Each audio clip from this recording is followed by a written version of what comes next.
खबरों पर आज न्यूज पंच के जरिए रहेगी हमारी नजर, जिसमें सबसे पहली खबर दिल्ली से जुड़ी, जहां अवैध बांग्लादेशी घुसपैठ और फर्जी दस्तावेज नेटवर्क पर दिल्ली पुलिस लगातार कार्रवाई कर रही है। दिल्ली पुलिस ने आज एक बड़ी कार्रवाई करते हुए बांग्लादेशी गैंग का भंडाफोड़ किया और 5 बांग्लादेशी समेत 11 लोगों को गिरफ्तार किया। दरअसल ये गिरोह घुसपैठियों के फर्जी दस्तावेज बनाने में मदद करता था। फर्जी वेबसाइट के जरिए जाली पहचान पत्र बनाकर घुसपैठियों को भारत का नागरिक साबित करने में मदद करते थे। गिरफ्तार लोगों में फर्जी वेबसाइट, आधार कार्ड ऑपरेटर और तकनीकी विशेषज्ञ इसमें शामिल हैं। और इन सब में आपको जानकर हैरानी होगी कि मात्र 20 रुपए में ये फर्जी डॉक्यूमेंट बनाए जा रहे थे। ये अवैध बांग्लादेशी जंगल के रास्ते और ट्रेनों के जरिए भारत में दाखिल होते हैं और इसी के तहत ये बड़ी कार्रवाई की गई। अब इस पूरे मामले पर डीसीपी साउथ अंकित चौहान का क्या कुछ कहना है, वो आपको सबसे पहले सुनाते हैं। दिल्ली पुलिस ने अभी हाल ही में एक ऐसी सफलता हासिल की है जो अभी चर्चा में भी है और इसके सियासी मायने भी हो सकते हैं। हमारे साथ डीसीपी साउथ अंकित चौहान है। अंकित जी, जिस तरीके से आज जो घटनाक्रम आप बता रहे हैं, संक्षेप में इस घटनाक्रम को बताएं, फिर हम आपसे आगे बात करते हैं। एक हमारे पास अक्टूबर के महीने में मर्डर केस रजिस्टर होता है, उसमें 4 सस्पेक्ट्स थे। उनसे जब पूछा गया भाई वो उसके यहाँ काम करते थे, जिसके यहाँ सेंटू शेख नाम का आदमी डिसीज था, उसके यहाँ काम करते थे। उससे पूछा गया फर्दर कि भाई आपके यहाँ क्या काम करते थे, तो उसने बताया हम बंगाल से आए थे यहाँ काम करने के लिए। जब उनके डॉक्यूमेंट्स चेक करके तो मालूम चला कि इनके पास आधार कार्ड्स भी हैं, पैन कार्ड्स भी हैं। फर्दर इन्वेस्टिगेशन मालूम चला कि ये लोग बांग्लादेश से हैं। इसका पूरा रैकेट बस्ट करने के लिए हमने जब पूरी तह तक गए तो मालूम चला सेंटू शेख ने एक साहिल नाम का आदमी है जिसके कॉन्टैक्ट में थे। उस साहिल ने इन लोगों के फर्जी आधार कार्ड बनवाए हैं। एक वेबसाइट है जनताprint.in जिस पे से फर्जी बर्थ सर्टिफिकेट बन जाता है, उसको यूज़ करते हैं और आधार कार्ड बनाए हैं अपने सब। आधार कार्ड बनाने का एक यूनिक आईडी नंबर होता है। ये जो बना रहे थे, क्या उसे जो ओरिजिनल वेबसाइट है, क्या उसे वो पकड़ पा रही थी? किस तरीके से बनाने में सफल थे ये लोग फर्जी बर्थ सर्टिफिकेट सेल्फ डिक्लेरेशन लगता है, उसमें फर्जी बर्थ सर्टिफिकेट लगाते थे। इनको एक यूनिक आधार कार्ड मिल जाता था, उसको फिर फर्दर यूज़ करके रहते थे जहाँ पे रहते थे ये लोग। दूसरा ये आपने बताया कि इनके पास से कुछ वोटर आईडी भी पकड़े गए हैं, तो क्या कुछ ऐसा लिंक है इसका वोटर आईडी का, किस तरीके से? सेंटो शेख के घर से 4 वोटर आईडीज़ मिले हैं। उनमें से 4 में से हमने एक लेडी पकड़ ली है जो बांग्लादेश सिटीजन है, उसके बांग्लादेश के प्रूफ मिल चुके हैं उनको। वो आई थी 2021 में यहाँ पे, उसने अपना फर्जी आधार कार्ड बनवाया और फर्जी वोटर कार्ड बनवाया और फिर वो तब से इंडिया में रह रही है। आपको लगता है कोई बड़ा नेक्सस भी हो सकता है? अभी उसको इन्वेस्टिगेट करते हैं। तो हमने बात की दिल्ली पुलिस से, जो कह रही है कि फर्जी आधार कार्ड और जो वोटर कार्ड का बनना एक बड़ा नेक्सस हो सकता है। फिलहाल कुछ बांग्लादेशियों को पकड़ा गया है और जांच जारी है। Rishi Kumar, DD news, Delhi. तो डीसीपी साउथ को आपने सुना, ये बड़ी कार्रवाई की गई दिल्ली के अंदर बांग्लादेशियों के खिलाफ, जो अवैध बांग्लादेशी घुसपैठी लगातार दिल्ली के अंदर रह रहे हैं और सालों से रह रहे हैं, और किस तरीके से उनको सहारा मिल जाता है फर्जी आधार कार्ड और वोटर कार्ड का, वो उन्होंने बताया। लेकिन इसी के साथ एक्शन में इस वक्त दिल्ली पुलिस नजर आ रही है, क्योंकि अगले साल यानी कि मात्र 1 से 2 महीने के अंदर ही दिल्ली के अंदर होने विधानसभा चुनाव, और उससे पहले फुल एक्टिव मोड में दिल्ली पुलिस नजर आ रही है। कार्रवाई लगातार की जा रही है। 11 लोगों को गिरफ्तार किया गया, जिसमें 5 बांग्लादेशी भी बताए जा रहे हैं। घुसपैठियों के वोटर और आधार कार्ड बनाने वाले गिरोह का ये भांडाफोड़ आज दिल्ली पुलिस ने किया है। इसके साथ ही पुलिस ने छापेमारी करके कुल 11 लोगों को गिरफ्तार किया है, और इन 11 लोगों में आपको बता दें कि कुछ लोग ऐसे भी हैं जो फर्जी आधार कार्ड बनाते थे, फर्जी वोटर कार्ड बनाते थे, और मात्र 20 रुपए में। अब ऐसे में सवाल यह है कि आखिर ये लोग कहां से आते हैं? फर्जी आधार कार्ड और वोटर आईडी कार्ड भी इनके पास से बरामद किए गए हैं। काफी संख्या में फर्जी आधार कार्ड और वोटर कार्ड इनके पास में मौजूद थे। जंगल और ट्रेनों के जरिए बांग्लादेशी और रोहिंग्या भारत में प्रवेश करते हैं, यहाँ पर 20 रुपए देते हैं और फर्जी आधार कार्ड और वोटर कार्ड इनका बनकर तैयार हो जाता है। ऐसे में अवैध दस्तावेज बनाने वाले लोगों पर यह कार्रवाई की गई है। कुल मिलाकर 11 लोगों को गिरफ्तार किया गया है। इसके साथ ही महाराष्ट्र में भी एक्शन मोड नजर आया। अवैध बांग्लादेशियों के खिलाफ ये कार्रवाई की गई है।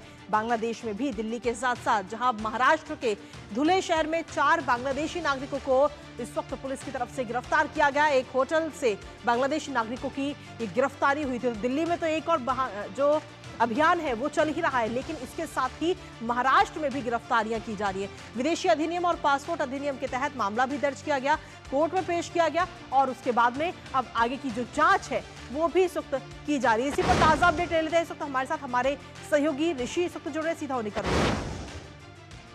ऋषि, जो ये बांग्लादेशी घुसपैठिए हैं, इनके खिलाफ इस वक्त लगातार कार्रवाई की जा रही है। 2 महीने का वक्त दिया गया एलजी की तरफ से और उसके बाद आज एक बड़ी कार्रवाई, कुल 11 लोगों को गिरफ्तार किया गया। बिल्कुल, दिल्ली पुलिस के लिए एक बड़ी कार्रवाई और एक बड़ी सफलता। लेकिन इसकी अगर हम बात करें तो अभी हाल ही में 10 दिसंबर को दिल्ली के उपराज्यपाल ने दिल्ली पुलिस से कहा था कि इस मामले में वो गहन जांच करे, और दिल्ली पुलिस इस मसले में लगातार जांच अभियान चला रही थी। लेकिन जिस तरीके से ये जो लोग पकड़े गए हैं, 5 लोग जो बांग्लादेशी पकड़े गए हैं, इनमें से 4 लोगों का नाम शुरुआती तौर पर एक मर्डर केस में आया था।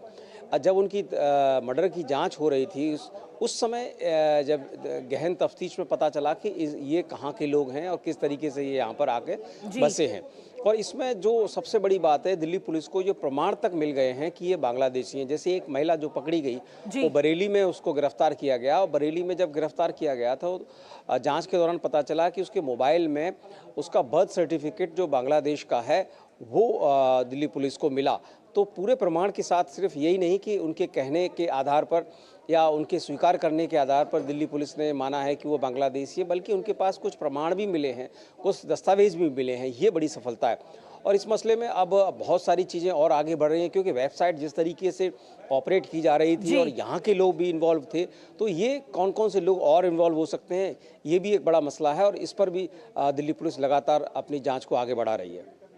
इसी के साथ अगर ऋषि हम देखें तो फर्जी आधार कार्ड और वोटर कार्ड भी इन लोगों के बनाए जा रहे थे, जो लगातार ट्रेनों के जरिए और जंगल के रास्ते भारत में प्रवेश करते थे। और देखिए, हैरानी की बात यहाँ ये आती है कि मात्र 20 रुपए में इनको आधार कार्ड और वोटर कार्ड फर्जी उपलब्ध करा दिए जाते थे। बिल्कुल, ये बहुत ही हैरानी की बात है, क्योंकि अगर हम लोग देखें तो आम इंसान जो यहाँ के लोग हैं, वो अगर अपना आधार कार्ड में परिवर्तन कराना चाहते हैं तो आज भी उनके लिए ये तय करना होता है कि कहाँ जाना है, कहाँ समय हासिल करना है। लेकिन ये लोग एक फर्जी वेबसाइट के जरिए मात्र 20-20 रुपए में कर पा रहे थे, तो ये बड़ी बात है। और ये सब कर पाने में उन्हें कैसे सफलता हासिल हुई, और इसको दिल्ली पुलिस को ये और आगे देखना होगा। हालांकि उन्होंने कहा है कि आईटी एक्सपर्ट के जरिए जानने की कोशिश की जा रही है कि ये ऐसा कर पाने में कैसे सफल हो पाए, क्योंकि जो आधार की यूआईडी जब जनरेट होती है, तो ये जो यूआईडी जनरेट हो रही थी वो ओरिजिनल जो आधार की जो वेबसाइट है वहीं से जनरेट हो रही थी। लेकिन जब इसके क्यूआर कोड में डिटेल में जाते थे, तब जो वेबसाइट है जहां से ये जनरेट कराई गई है वो प्राप्त होता था आंकड़ा। तो ये एक बड़ा मसला है, और इसको दिल्ली पुलिस को और ज़्यादा गहनता के साथ और तफ्तीश को आगे बढ़ा के हासिल करना होगा। जी। फिलहाल अगर हम देखें तो दिल्ली के अंदर ये अभियान चलाया जा रहा है अवैध घुसपैठियों के खिलाफ, और आने वाले समय में देखिए दिल्ली के अंदर विधानसभा चुनाव भी होने, जिसमें ज्यादा वक्त नहीं है, और शायद यही ध्यान में रखते हुए एलजी की तरफ से मात्र 2 महीने का वक्त दिया गया कि जो भी अवैध घुसपैठियों उन्हें जल्द से जल्द बाहर का रास्ता दिखाया जाए। फिलहाल आपकी क्योंकि डीसीपी से खुद बात हुई है, तो ऐसे में क्या कुछ आगे की कार्रवाई की जाएगी दिल्ली पुलिस की तरफ से? देखिए, एक तो दिल्ली पुलिस ने माना है कि ये जो उन्हें जानकारी मिली है, ये एक बड़ा आधार है जिसके आधार पर वो और चीज़ों को और ज़्यादा एक्सप्लोर कर पाने में सफल हो पाएंगे। दूसरा, ये जिस तरीके से वोटर आईडी कार्ड प्राप्त हुए हैं, तो तमाम सवालों के दौरान उन्होंने ये माना कि ये हो सकता है कि इसमें कोई सियासी मसला भी हो, कुछ लोग इनके साथ दे रहे हों और इनको मदद दी जा रही हो ताकि इनका वोटर आईडी कार्ड बन पाए। लेकिन उन्होंने कहा कि अभी हम इस मामले में सिर्फ और सिर्फ जांच करके ही इस चीज़ को कह पाएंगे। लेकिन उन्होंने इस बात से इनकार नहीं किया कि इसमें किसी और के इन्वॉल्व होने के, किसी और बड़े पक्ष के इन्वॉल्व होने की गुंजाइश है।